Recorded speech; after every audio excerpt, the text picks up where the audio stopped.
Tabe salamat linggu natalai salam sujud karendam malempak. Om Swastiastu. Adil Katalino Bacuramin Kasaruga Basingat Kajubata. Berarti lulus ini ya. Yang saya hormati, saya banggakan Bapak Rektor Institut Agama Hindu Negeri Tampung Penyang, Bapak Mujiono, beserta Wakil Rektor, ada 3 Wakil Rektor yang hadir, dan seluruh jajaran Sivitas Akademika Institut Agama Hindu Negeri Tampung Penyang. Yang saya hormati Ketua Parisade Hindu Dharma Provinsi Kalimantan Tengah, Bapak Wayan Suwate. Yang saya hormati Ketua Sabe Walake Parisade Hindu Dharma Indonesia Kalimantan Tengah dan juga Ketua Panitia Pembangunan Hindu Kaharingan Center, Bapak Arton S. Dohong. Yang saya hormati Ketua Majelis Besar Agama Hindu Kaharingan, belum hadir beliau, Pak Walter S. Penyang. Kami sudah bertemu tadi malam dengan beliau. Yang saya hormati Kepala Bidang Bimas Hindu Kanwil Kementerian Agama Kalimantan Tengah, yang juga Ketua WHDI, semalam juga sudah ketemu. Kemudian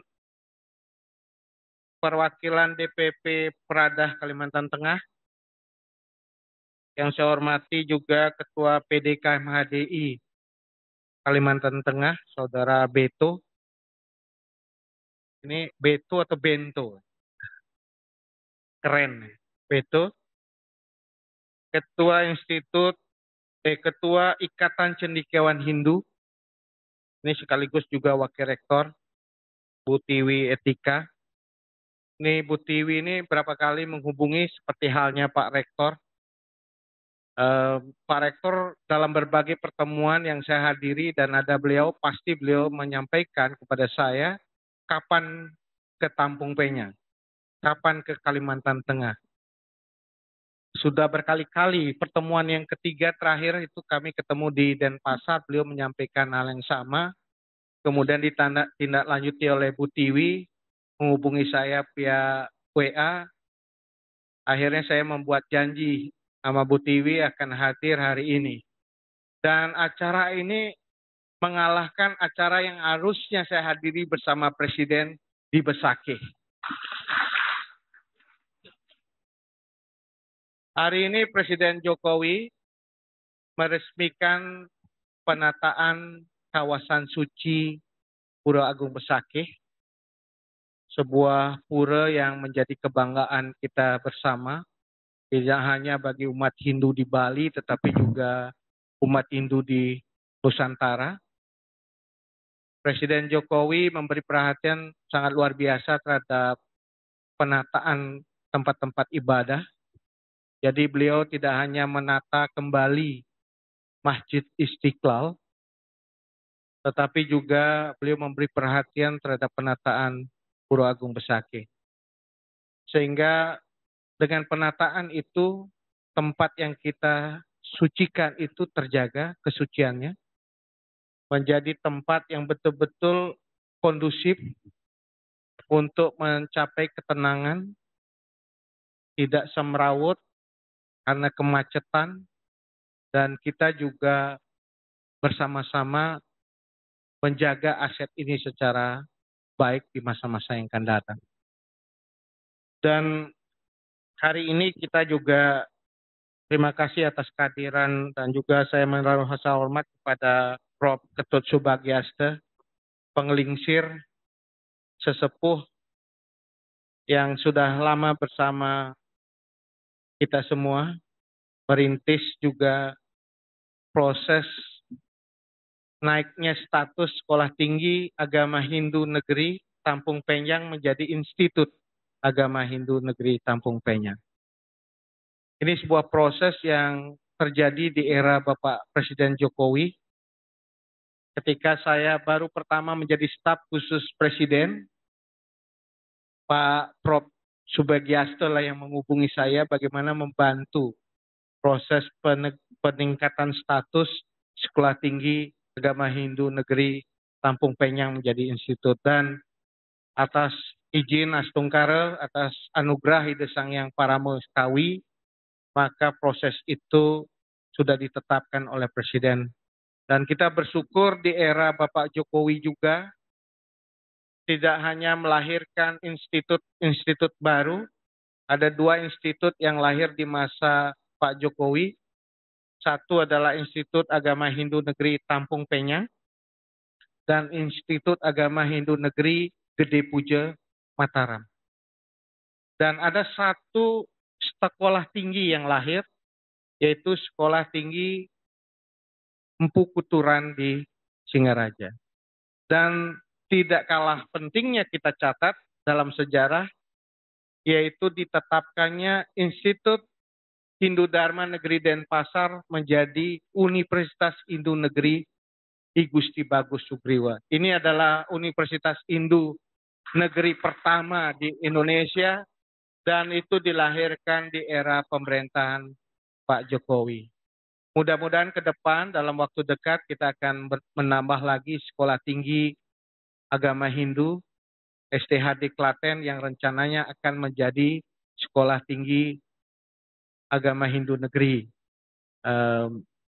Jawa Dwipa atau nama lain yang disampaikan.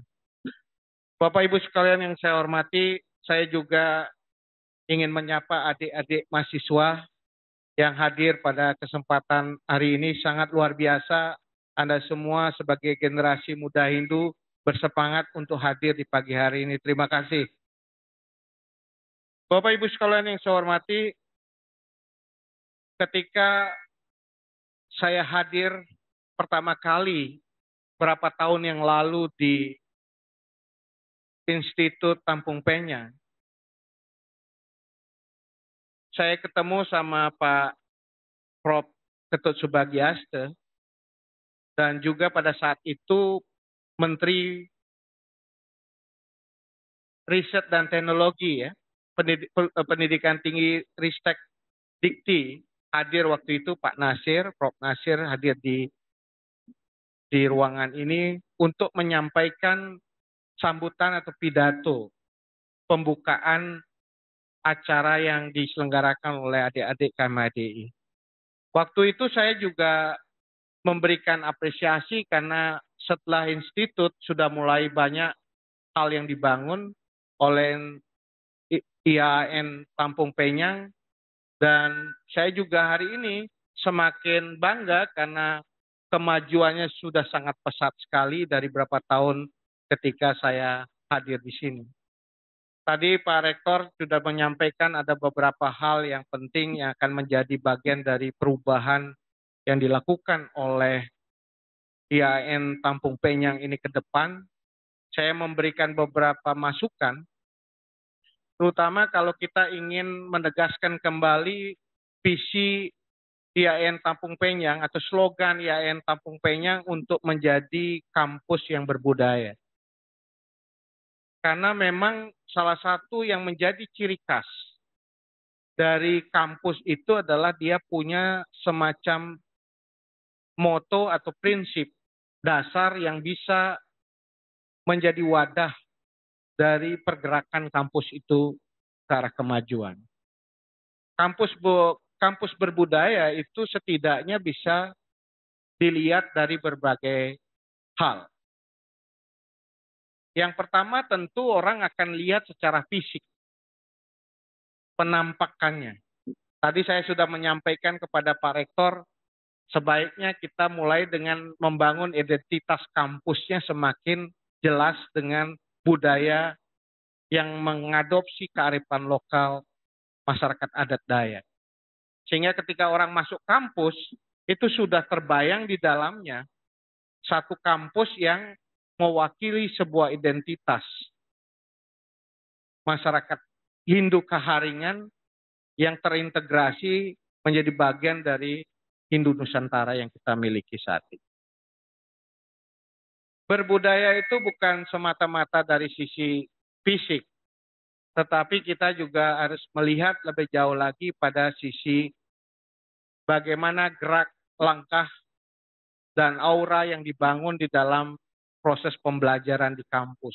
Itu mewakili sebuah karakter budaya yang sangat luar biasa yang kita miliki, yaitu warisan budaya para leluhur kita, terutama warisan budaya yang hidup dan berkembang dalam masyarakat Hindu Kaharingan.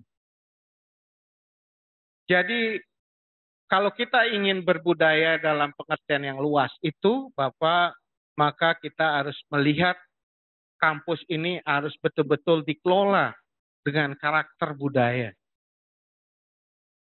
Tadi saya sudah sampaikan karakter budaya seperti apa yang dibangun, harusnya dibangun oleh EAN Kampung Penyang.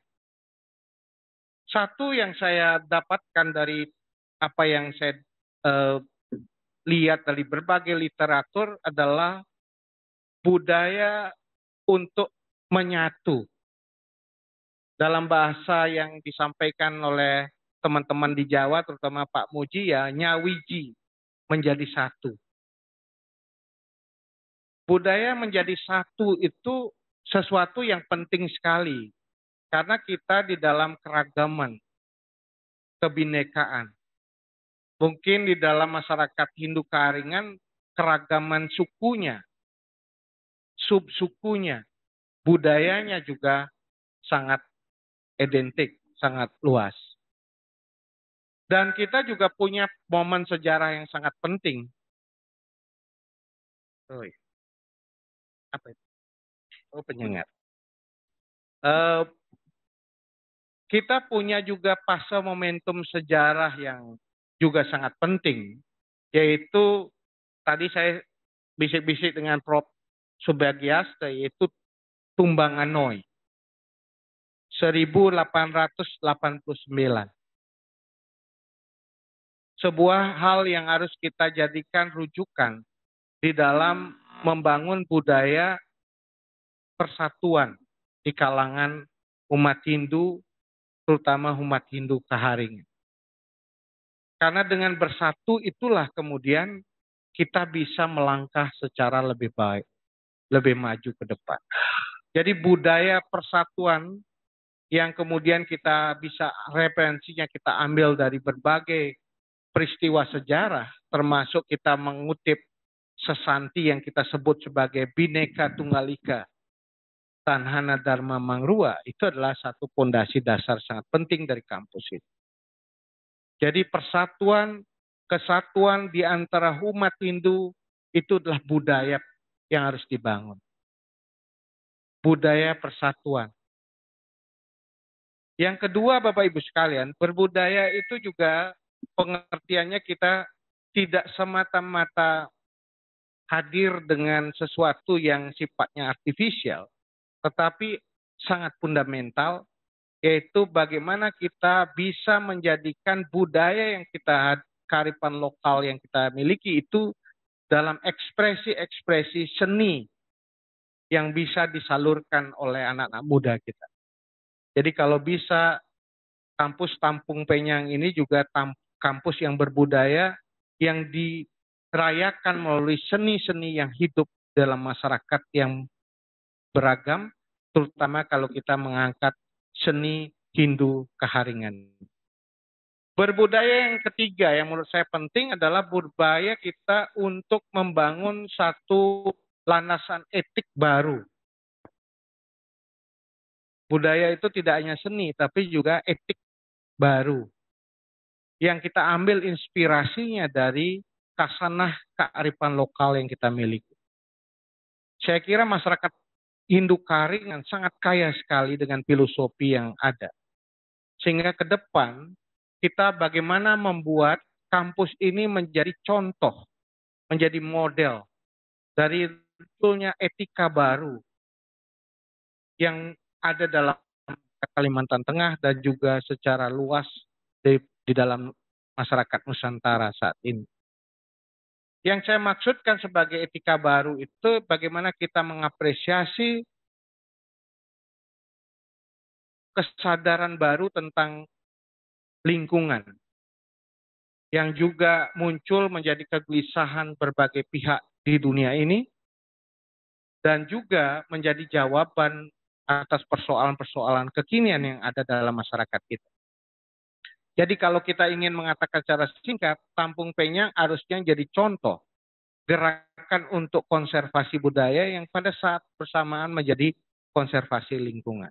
Tadi saya sarankan kepada Pak Rektor gimana kalau bikin contoh bagaimana mahasiswa itu bisa merawat lingkungannya dengan baik, tidak membuang sampah sembarangan, bisa mengolah sampah dengan baik, basarah menjadi tempat yang disucikan, menjadi tempat yang bersih, kemudian kita juga punya energi bersih yang ramah lingkungan. Dan kalau kampus Tampung Penyang ini mampu menunjukkan itu secara terbuka dan muncul dalam etika masyarakatnya, dalam masyarakat akademiknya, dalam etika sivitas akademikanya, maka itu akan menjadi satu perubahan yang sangat penting dalam masyarakat kita. Jadi orang akan belajar lingkungannya tidak jauh-jauh, belajarlah ke Tampung Penyang. Karena di situ etika dibangun, kesadaran tentang lingkungan, bahkan syukur nanti ada kebun usada untuk tanaman obat, untuk tanaman herbal, ataupun kebun untuk tanaman upakara yang banyak digunakan dalam keseharian masyarakat Hindu Kaharingan. Masyarakat yang berbudaya yang terakhir saya ingin sampaikan, atau kampus yang berbudaya adalah kampus yang mempunyai visi ke depan, yang tidak hanya berkutat pada masa lalu, tetapi kita mengambil inspirasi masa lalu untuk kemajuan masa depan. Saya gembira sudah ada satu inovasi, misalnya TV kampus, tempatnya sangat representatif, sudah kedap suara, tinggal sekarang kita ingin membangun konten-konten yang lebih baik. Dan saya kira dengan satu sinergi yang luar biasa dengan Parisade, dengan Majelis Besar Agama Hindu Kaharingan, maka kita bisa membuat sebuah tayangan-tayangan yang bisa dinikmati, dikonsumsi oleh generasi kekinian ke depan. Misalnya kalau kita ingin menggunakan inspirasi dari kita.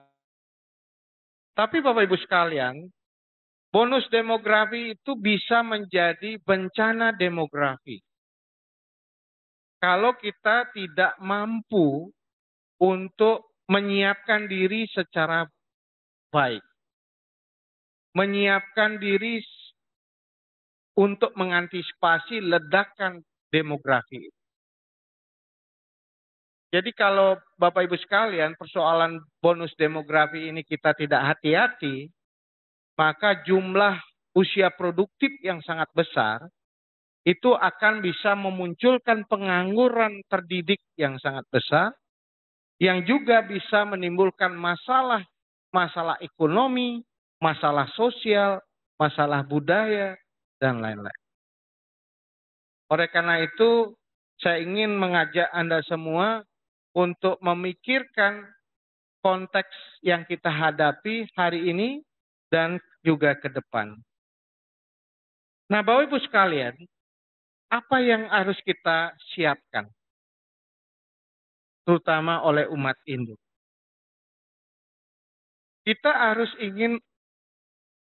harus mampu membangun apa yang kita sebut sebagai generasi muda Hindu yang menjulang tinggi tapi mengakar kuat ke bawah. Saya memberi contoh ini sebagai pohon, mungkin cocoknya pohon batang garing juga. Karena kita sangat familiar untuk simbol-simbol pohon di Kalimantan Tengah. Kita ingin generasi muda Hindu itu adalah generasi muda yang berprestasi menjulang tinggi. Kalau pohon itu kan, ibarat pohon kan selalu tumbuh menjulang tinggi. Dan saya baru tahu keharingan itu dari bahasa Sangyang, haring itu artinya tumbuh, hidup. Jadi keharingan itu yang menghidupkan, sumber kehidupan. Nah, adik-adik semua harus belajar dari filosofi pohon kehidupan ini. Pohon kehidupan selalu harus menjulang tinggi. Berprestasi untuk mencapai setinggi-tingginya. Dan juga berbuah lebat. Jadi kalau pohon itu tidak hanya tinggi, tetapi dia berbuah lebat. Di pohon tertentu berbunga yang indah. Anda generasi muda Hindu harus menjadi generasi muda yang menjulang tinggi, berbuah lebat, dan berbunga yang indah. Yang saya maksudkan berprestasi yang tinggi itu adalah Anda harus mampu memenangkan kompetisi-kompetisi global. Kompetisi-kompetisi dalam kehidupan kita, sehingga Anda betul-betul menjadi generasi muda yang kompetitif, generasi muda yang unggul di dalam semua sektor kehidupan. Tetapi unggul itu tidak satu-satunya tujuan. Anda mungkin tinggi, tetapi Anda tinggi sendiri. Anda harus mampu dari sana menghasilkan buah. Buah yang kemudian bisa menjadi bibit, menjadi embrio dari munculnya pohon-pohon yang baru. Anak muda Hindu harus mengatakan dirinya, saya harus bisa bermanfaat dan melahirkan orang-orang yang sama dengan saya hebatnya di tempat lain. Itu filosofi pohon berbuah lebat. Semakin banyak Anda akan menghasilkan bibit-bibit baru, maka itu artinya Anda adalah sebuah pohon yang bermanfaat bagi kehidupan. Yang ketiga, Anda harus sundaram juga. Indah. Orang-orang anak muda Hindu harus betul-betul menampakkan diri sebagai anak-anak muda yang betul-betul memberikan inspirasi bagi orang lain. Jadi berprestasi, berbuah lebat, dan berbunga indah adalah salah satu filosofi dasar dari kehidupan. Filosofi dari haring, pohon kehidupan. Tapi jangan lupa, setelah Anda menjulang tinggi, Anda juga harus mengakar kuat. Kalau Anda hanya berjulang tinggi tanpa akar yang kuat, maka Anda akan cepat tumbang. Anda akan tidak mempunyai satu pegangan untuk menghadapi terpaan angin, hujan, dan badai. Pohon-pohon yang selamat adalah pohon yang mampu menancapkan akarnya secara kuat. Itulah sebabnya mengapa saya ingin mengatakan pohon haring, pohon garing, itu harus punya kemampuan mengakarkan diri pada kebudayaan dan kearifan lokal. Jadi Anda itu sebagai pohon harus punya identitas. Punya kekuatan untuk menyangga diri Anda dalam menghadapi setiap badai tantangan yang ada. Karena dengan filosofi keyakinan yang Anda miliki, maka Anda akan mampu menghadapi situasi-situasi apapun. Saya mencatat ada banyak sekali akar-akar tradisi yang perlu kita perkuat. Jadi adik-adik sekalian, Anda bukan hanya harus menang dalam berbagai keunggulan kompetisi, tetapi Anda juga harus menjadi ujung tombak dari konservasi budaya yang kita miliki.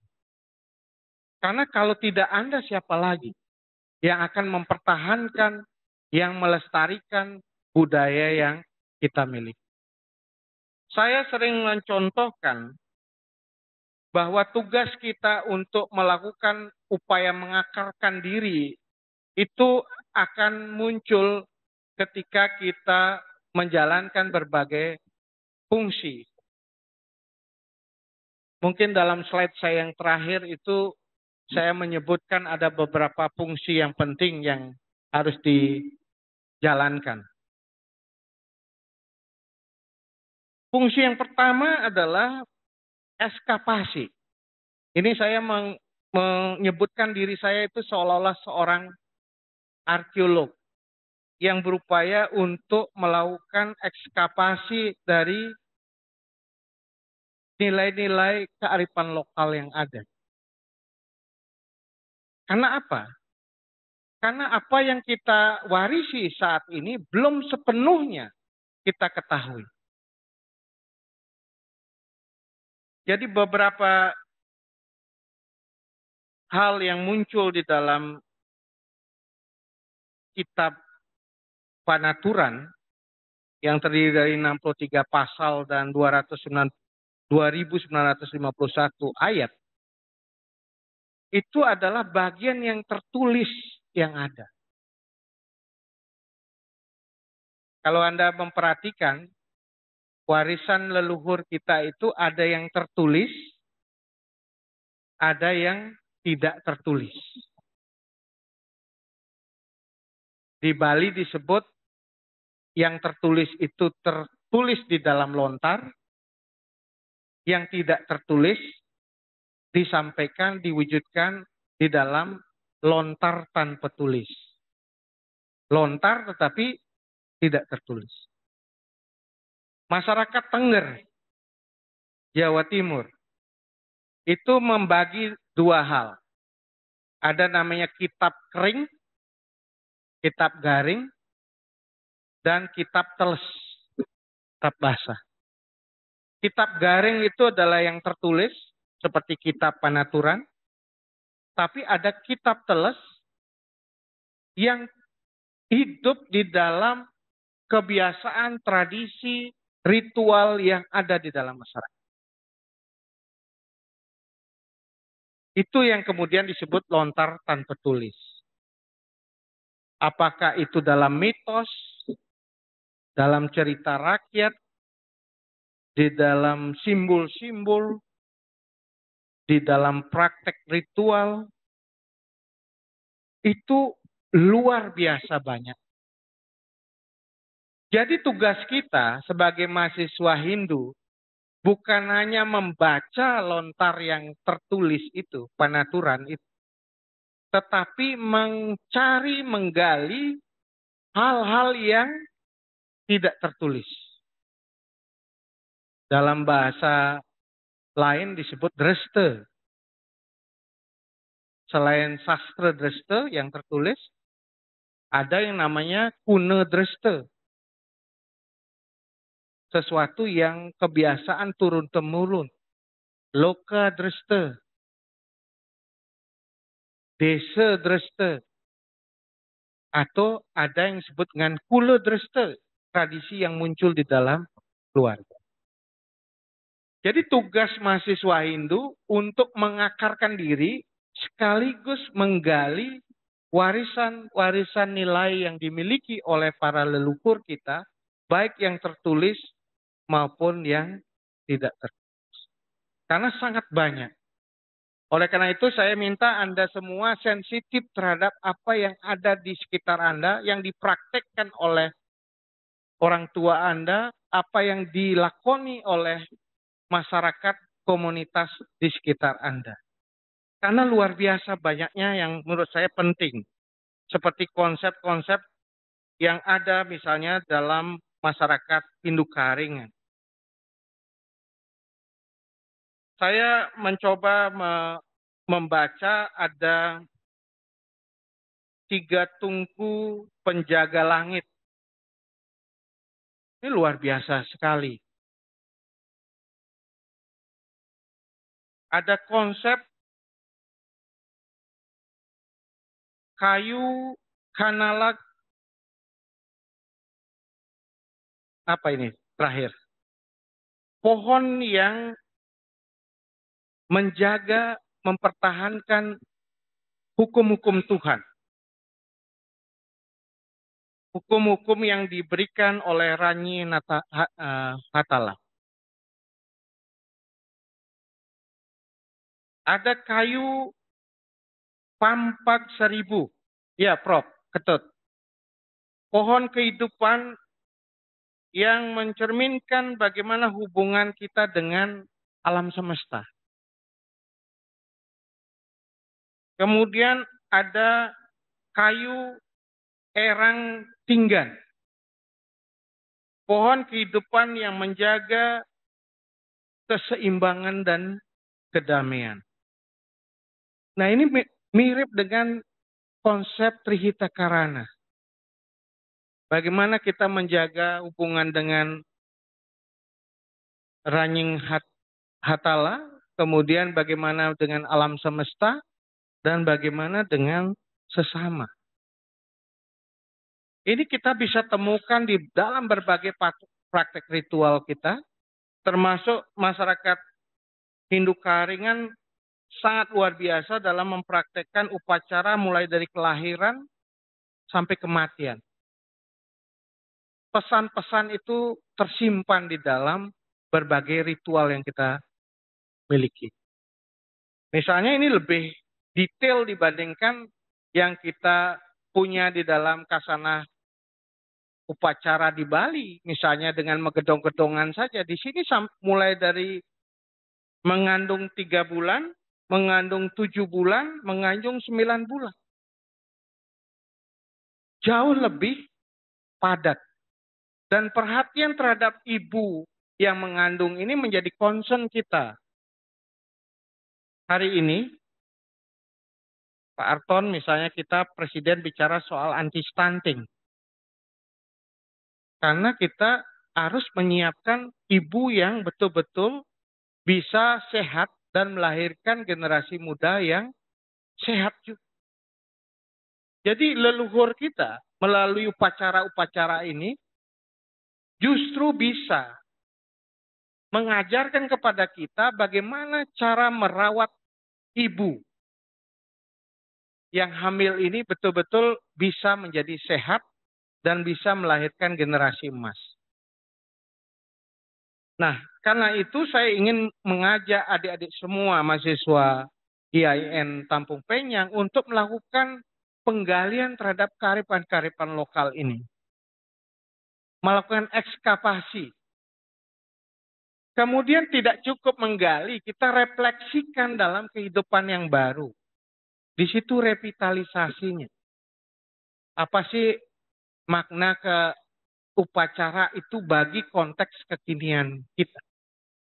Tidak semata-mata yadnya, tetapi bagaimana kita implementasikan yadnya itu perluas menjadi sesuatu yang bisa menjadi fondasi kita lebih baik ke depan. Jadi bukan ritualnya saja, tetapi bagaimana ritual itu membentuk etik, membentuk sesuatu yang menjadi benih bagi sebuah kesadaran baru, masyarakat baru, Hindu Kaharingan ke depan. Jadi nggak berhenti ritual, harus ada refleksi terhadap hal itu. Tidak berhenti refleksi, kita harus mulai mengkreasi cara-cara yang lebih efektif untuk mengenalkan ini kepada masyarakat baru. Kalau generasinya Pak Lewis, beliau mungkin lebih cocok dengan strategi komunikasi di zaman itu. Tetapi ketika Pak Lewis sudah suwargi sekarang, muncul Pak Arton. Pak Arton mempunyai tantangan baru bagaimana membuat generasi muda Hindu Kaharingan bisa menangkap pesan-pesan yang diwarisi oleh para leluhur kita melalui ritual. Makanya tadi saya menyampaikan, Tampung Penyang harus punya metode kekinian di dalam menyampaikan pesan-pesan para leluhur. Bisa saja dengan audiovisual, film, dan lain-lain. Kreasi-kreasi baru harus bermunculan. Jadi Pak Rektor bisa saja nanti adik-adik ini diminta untuk lomba buat video pendek atau lomba karikatur animasi terkait dengan kitab penaturan atau menggali ritual-ritual yang ada di dalam masyarakat adat Hindu Kaharingan. Nah, yang paling penting terakhir saya sampaikan itu adalah, ini slide yang terakhir. Jangan cukup hanya mewacanakan, mendiskusikan.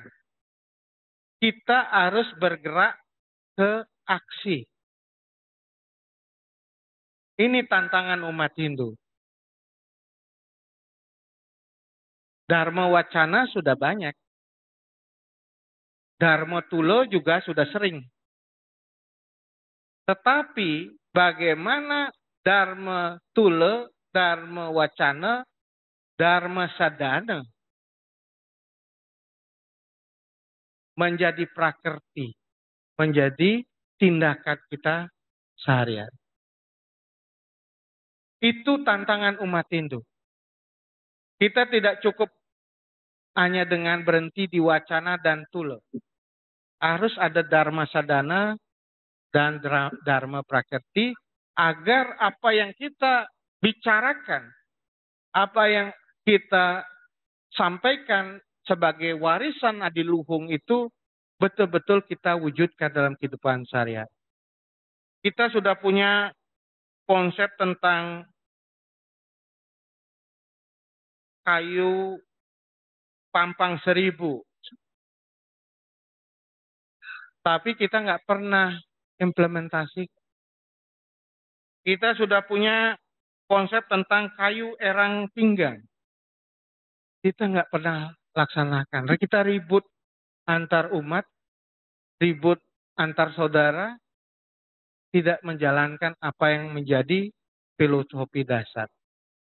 Jadi, Bapak Ibu sekalian, saya berharap anak-anak muda di IAHN Tampung Penyang ini menjadi anak muda yang menjulang tinggi, berbuah lebat, berbunga mekar, tetapi tetap mengakar, berbuat bagi masyarakatnya, berbuat bagi budayanya, dengan tetap melakukan ekskavasi, konservasi budaya, dan yang paling penting adalah bagaimana konservasi budaya itu juga berkontribusi bagi kualitas hidup kita yang lebih baik.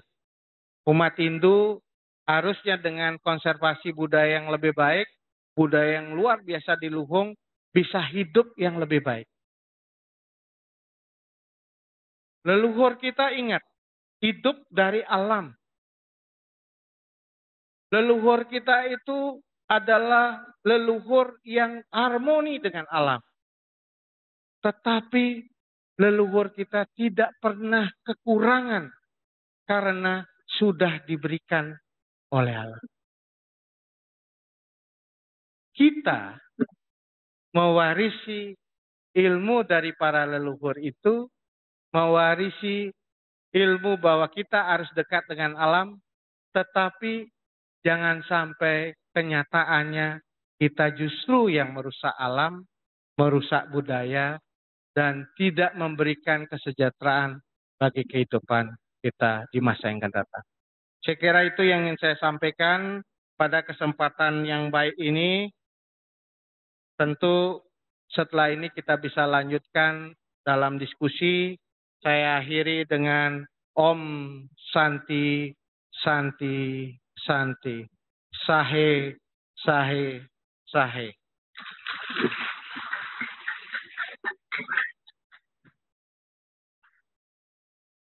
Iya, terima kasih Pak Rektor. Ini forum yang luar biasa ya, pertanyaan dan tanggapannya bagus-bagus semua. Saya ingin mulai dari apa yang disampaikan oleh Tobi ya. Sekarang ini memang ada satu fenomena yang kita sebut sebagai global paradox. Satu sisi ada proses untuk globalisasi penyeragaman taste of culture, budaya kita mulai diseragamkan dalam konteks gaya hidup dan lain-lain, tetapi di sisi lain ada yang kita sebut sebagai penguatan identitas sebagai bagian dari penegasan diferensiasi dengan yang lain. Global paradox ini luar biasa terjadi di berbagai tempat, sehingga ini bisa memunculkan penguatan identitas baru di dalam konteks masyarakat dunia yang makin mengalami homogenisasi ekonomi.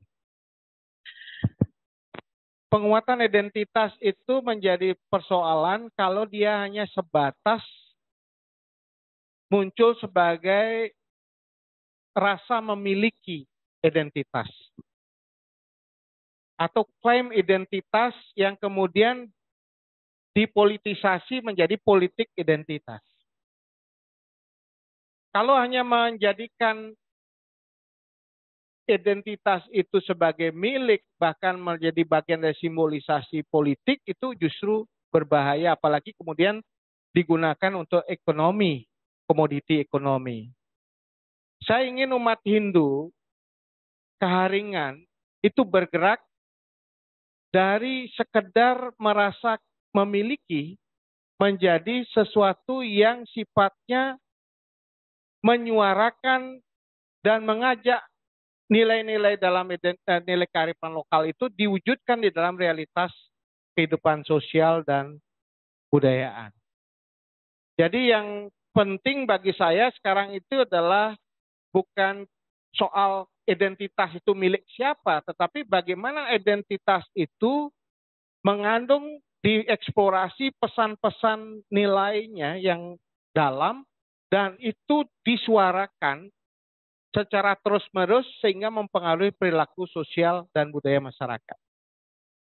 Untuk mencapai itu, maka diperlukan kreator dan inovator yang baik dalam budaya. Tidak berhenti sebagai pewaris budaya, tapi inovator-inovator budaya. Maksud saya inovator-inovator budaya itu begini.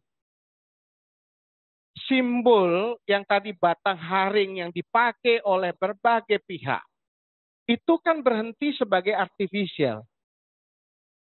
Simbol mati yang orang nggak ngerti apa maksudnya. Dia hanya sebagai aksesoris bahkan. Di bandara, di mana-mana aksesoris identitas. Simbol identitas, aksesoris yang menandakan bahwa ini Anda masuk Kalimantan Tengah yang budayanya ada konsep batang haring. Bagi kita, umat Hindu Keharingan, bagi umat Hindu, aksesoris itu jangan dianggap sebagai sesuatu yang, ya tadi kan ini membuat ini profan, membuat ini mengalami desakralisasi. Ini kita gunakan sebagai potensi atau peluang baru untuk memasyarakatkan sebuah values penting dalam konsep Hindu Keharingan, batang garing itu.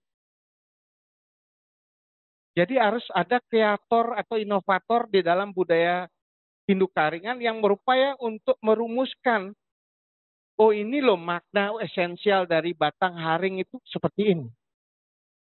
Ada orang-orang yang meramu dan juga menggali ini secara lebih tajam. Setelah itu ada speakernya, ada juru bicaranya. Kadang kelemahan kita tahu kita paham, tapi tidak mampu menyuarakan dengan baik ke publik. Kita perlu Pak Arton. Pak Arton kita minta untuk menyuarakan ini ke publik. Kita perlu Pak Wayan menyuarakan ini ke publik. Supaya masyarakat semakin paham ini loh makna penting dari simbol-simbol yang digunakan secara luas di publik. Ini ada filosofinya, ada nilainya.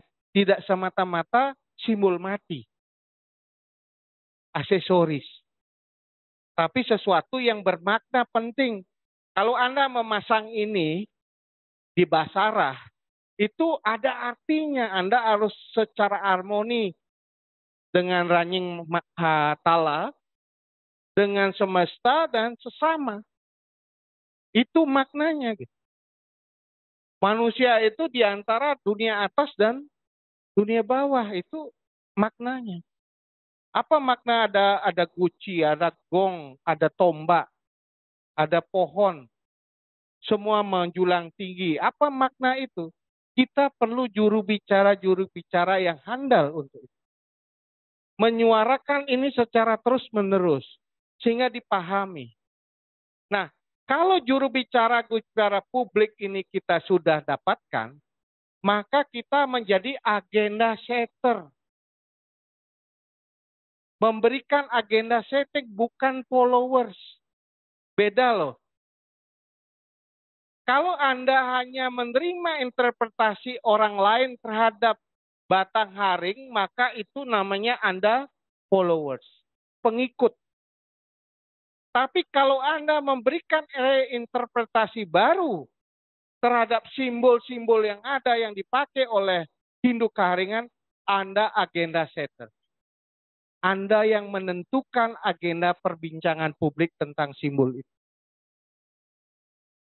Kita harus melahirkan umat Hindu yang bisa menjadi agenda setters. Menjadi orang-orang yang bisa mendapatkan, menyuarakan, dan memberi inspirasi kepada orang lain supaya memaknai hal yang sama dengan kita. Nah, baru yang ketiga, tidak berhenti pada juru bicara, tapi kita melakukan apa yang kita katakan. Kalau Hindu namanya Satya. Satya itu setia, kebenaran. Antara Satyam, antara apa yang kita yakini sebagai kebenaran dengan apa yang kita jalankan. Makanya di Hindu ada Satya Wacana, Satya Semaya, dan itu menjadi bagian integral dari perubahan kehidupan umat Hindu. Jadi orang Hindu Keharingan harus mempraktekkan apa yang disimbolkan. Kalau orang Hindu Keharingan ternyata tidak mempraktekkan apa yang disimbolkan, itu sama dengan tidak satya terhadap apa yang sudah disampaikan. Jadi 3 hal itu. Kita perlu punya inovator dapur untuk membangun satu pemikiran baru tentang simbol-simbol ini, agenda setter, juru bicara publik, dan 3 memastikan itu kita jalankan. Itu Mas Tobi, kira-kira itu yang saya pikirkan. Jadi kalau sekarang kita bicara berbagai macam istilah mengenai bagaimana mengajakkan budaya Nusantara, mengajakkan budaya Keharingan, mengajakkan, itu adalah ada sebuah strategi bersama yang harus dibangun. Dan itu merupakan langkah yang tidak hanya sekedar sambil lalu, tapi dirumuskan oleh majelis besar Hindu Keharingan, dirumuskan oleh Parisada sehingga ini menjadi interpretasi baru. Syukur bisa memaknai baru apa yang sudah muncul di dalam masyarakat. Meluruskan apa yang salah, apa yang dimunculkan di dalam masyarakat tentang tafsir-tafsir itu. Itu baru pemilik yang sesungguhnya. Jangan hanya kita mengklaim pemilikan tetapi tidak mampu melakukan hal itu. Itu yang pertama. Yang kedua dari Lela. Nah, saya tadi sudah menyampaikan, mungkin di slide saya terakhir, coba dilihat. Bahwa anak-anak muda sekarang Hindu, orang anak muda Hindu, itu harus punya kesadaran tentang situasi yang dia hadapi hari ini. Kita nggak bisa mengatakan bahwa kita hidup di zaman seperti guru-guru kita atau kakek-kakek kita, orang tua. Tantangannya berbeda. Tantangan kita berbeda sekali. Nah, tantangan-tantangan baru itu harus dijawab dengan sesuatu yang baru. Makanya sekarang ini peluang sangat besar diberikan oleh pemerintah dengan Merdeka Belajar. Merdeka Belajar itu konsep yang luar biasa menurut saya. Karena Anda bisa belajar dari mana saja, siapa saja, tentang apa saja. Belajar itu tidak hanya di kelas. Bahkan ada konsep pendidikan without classroom. Pendidikan, edukasi tanpa sekat-sekat ruang kelas. Makanya sekarang generasi muda Hindu harus punya yang kita sebut transdisiplin. Bukan hanya satu disiplin, tapi transdisiplin. Karena dunia ini berubah sangat cepat. Lingkungan kita kompleks sekali. Sesuatu yang kita tidak bisa baca atau analisis hanya dengan satu disiplin keilmuan. Harus bersifat lintas disiplin atau transdisiplin. Nah, saya sederhana. Kalau Anda menjadi orang yang hidup zaman sekarang, jangan berhenti belajar. Belajar itu dari mana saja. Literasi itu bisa didapat tidak hanya di ruang kelas, tetapi bisa di internet, bisa mendapatkan di orang-orang yang kita tahu, dan lain-lain. Tetapi yang paling penting bagi saya di dalam konteks saat ini, Anda harus bisa berpikir merdeka. Merdeka itu ada banyak hal yang menjadi turunannya. Salah satunya critical thinking. Berpikir kritis. Karena kalau Anda tidak bisa berpikir kritis, Anda akan menjadi bagian dari hanya follower. Hanya pengikut dan hanya ditentukan oleh orang lain. Apa yang menjadi diri Anda sendiri. Anda harus bisa menjadi orang yang berpikir kritis. Karena apa? Karena orang yang berpikir kritislah yang kemudian bisa kreatif dan inovatif.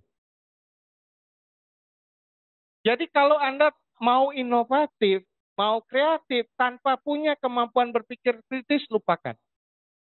Berpikir kritis adalah fondasi dasar Anda bisa inovatif dan kreatif. Anda mempertanyakan segala sesuatu. Dari mempertanyakan segala sesuatu, Anda berinovasi. Bahkan di situ Anda akan mempunyai kelincahan. Ketemu tembok, Anda tidak hanya berhenti. Wah, ini tembok, kita nggak bisa loncat. Hanya mengeluh dengan temboknya. Kalau Anda berpikir kritis, Anda akan mencari jalan lain untuk menemukan jalan yang bisa Anda lalui. Jadi kalau Anda berhenti menjadi orang yang berpikir kritis, Anda akan tidak menemukan jalan. Anda akan menyalahkan jalan yang Anda lalui karena menemukan tembok itu. Nah, berpikir kritis adalah cara menemukan jalan yang kita sebut inovasi. Tapi ingat, anak muda Hindu jangan pernah menjadi orang yang sombong dan hanya mementingkan diri sendiri. Karena dalam menemukan jalan itu, Anda bisa bekerja sama dengan orang lain. Itu namanya collaboration. Ilmu sekarang di dunia ini ada 3 yang penting dalam cara berpikir: critical thinking, innovation, dan collaboration.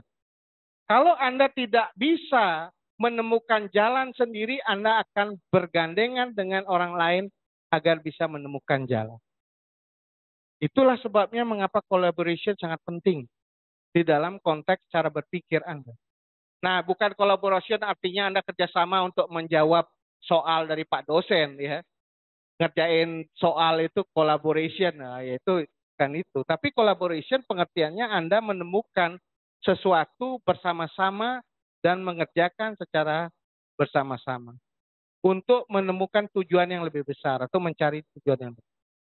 Nah, yang terakhir dari Indra Yoga tadi, ya. Mindset kita ini selama ini masih PNS sentris, ya. Birokrat sentris. Kita masuk perguruan tinggi mikirnya akan jadi pegawai negeri, menjadi PNS. Padahal kalau kita ingin melihat kecenderungan ke depan, maka Anda harus mulai menjadi bukan job seekers, tetapi job creators. Menjadi job creators, bukan job seekers. Kalau job seekers, Anda akan mencari-cari pekerjaan. Bahkan Anda akan menemukan masalah ketika supply tidak sama dengan demand-nya. Antara yang dibutuhkan dengan yang jumlah. Karena jumlahnya selalu lebih besar antara supply dibandingkan permintaan. Nah, pertanyaan sekarang kalau jumlah PNS-nya terbatas, sedangkan kita semua lulusan ini ingin menjadi PNS, jelas jadi masalah. Berapa yang akan kita butuhkan untuk itu? Maka mindset kita harus berubah dari job seekers menjadi job creators. Caranya apa? Satu, kurikulum kita juga harus mulai berubah. Tidak hanya kita memikirkan for akademik.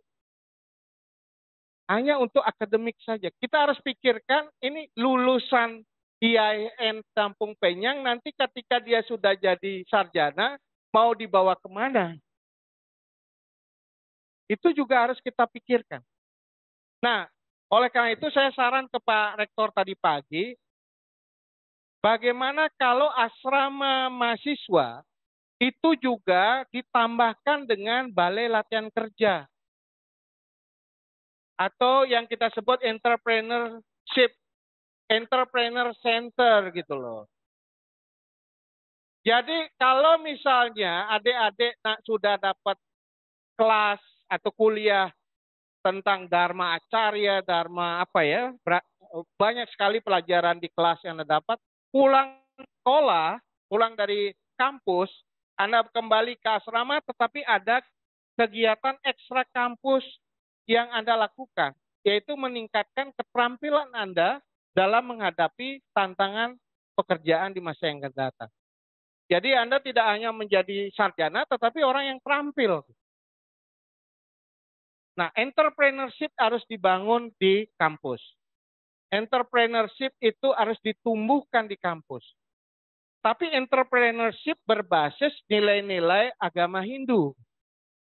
Kan bisa membangun entrepreneurship, semangat entrepreneurship berbasis bersumber dari agama Hindu. Tetapi tidak berhenti pada entrepreneurnya, tetapi socio-religio entrepreneur. Socio-religio entrepreneur. Orang yang entrepreneur tetapi punya kesadaran tentang sosial, kepedulian sosial, dan religiusitas. Wah, itu lebih hebat. Orang yang punya kemampuan untuk menjadi entrepreneur tetapi punya kesadaran sosial, kepedulian sosial, dan religiusitas. Sehingga menjadi orang-orang yang tahan banting. Orang-orang yang bisa resilience dalam menghadapi berbagai persoalan. Itu Pak Rektor. Jadi sebaiknya socio-religio entrepreneurship diajarkan secara hidden curriculum. Mungkin tidak langsung dalam mata pelajaran, tetapi di dalam hidden curriculumnya ditumbuhkan soal entrepreneurship. Ini untuk mengatasi problem tadi. Setelah teman-teman selesai lulus di Kampung Penyang, mau kerja di mana? Keterampilan apa yang dimiliki? Kalaupun menjadi Dharma Duta yang entrepreneur, karena dia sudah punya dapur yang kuat juga untuk menjadi Dharma Duta. Kalau dapurnya nggak kuat, Dharma Dutanya bisa meleset. Bayangkan nanti Dharma Duta kita mudah sekali bertransaksi karena persoalan ekonomi. Nggak kuat secara agama.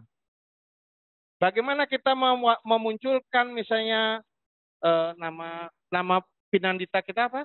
Basir di masa depan. Yang tidak hanya kuat secara serada dan religiusitas, tetapi juga punya fondasi entrepreneur yang kuat. Baik dia atau keluarganya. Sehingga bisa menjadi benteng yang kuat secara ilmu. secara ekonomi. Nah, terakhir dari Pak Made, ini dekat sekali, ini tetangga ternyata Pak Made, Kliki. Kalau naik saya dari Ubud mau ke Kliki itu lewat namanya Gunung Lebah. Sebuah bukit, Bukit Campuan, tapi sekarang sudah diganti namanya menjadi Bukit Cinta. Karena banyak orang selfie di sana ya Pak Made ya. Nah, apa yang disampaikan Pak Made ini penting untuk menjadi strategi di Dirjen Bima Sindu maupun keumatan bagaimana membuat linearitas dari perguruan tinggi, SMA, SD, SMP, karena di teman kita Muslim kan ada madrasah. Kalau pasraman itu ternyata beda dengan madrasah. Pasraman itu kayak pesantren. Dia organisasi komunitas.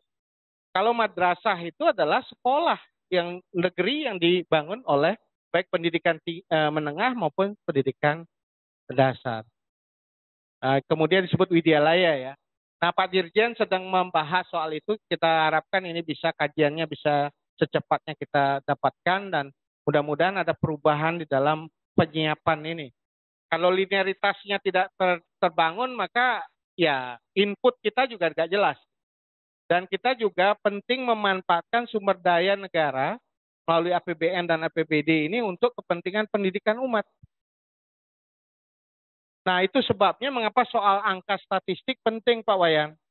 Ketua Parisade dan juga Majelis Adat Induk Kaharingan harus mulai memikirkan strategi identifikasi umat secara lebih baik. Saya dulu sudah mengusulkan jauh-jauh hari sekitar 8 tahun yang lalu, ICAI dan juga Paradah KMADI, bikin survei sensus sendiri di umat. Sehingga kita tahu peta sosial demografi dan ekonomi umatnya seperti apa. Berapa umat kita yang lulus SD, berapa lulus SMP, berapa lulus SMA, berapa yang perguruan tinggi. Bukan hanya jumlah umat Hindu, tapi karakteristik umat Hindu. Berapa yang petani, berapa yang PNS, berapa yang nelayan. Nanti kalau kita ingin memberdayakan ekonomi umat, kita nggak punya datanya. Berapa umat jadi petani? Kita asumsikan umat Hindu banyak petani. Di mana lokasinya? Kita juga nggak tahu. Jadi peta keumatan itu tidak semata-mata jumlah, tapi juga sosioekonomi demografi. Sehingga kita punya strategi yang tepat untuk intervensi. Oh, umat kita di sini harus dibantu karena banyak petani. Oh, ini harus banyak sekolah karena di situ perlu sekolah. Data ini yang harus kita miliki. Bukan semata-mata jumlah umat. Jumlah umat itu strategi berikutnya adalah kaitan dengan APBD dan APBN. Kaitan dengan pelayanan. Di situ pentingnya Kepres atau Perpres tentang pengakuan institusi keumatan.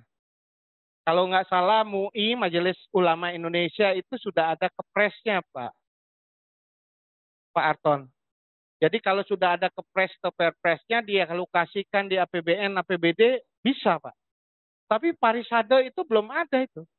Sehingga tergantung atas niat baik, budi baik dari kepala daerah. Kalau dia gubernurnya atau bupatinya baik dengan umat Hindu, dia kasih. Tapi kalau tidak ditegur Pak Arton, dia nggak mau kasih bantuan kepada majelis. Tapi kalau sudah ada aturan yang jelas bahwa umat Hindu melalui majelis itu berhak untuk mendapatkan APBN dan APBD, maka ini bisa dipakai secara langsung di dalam anggaran yang dialokasikan di APBN dan APBD.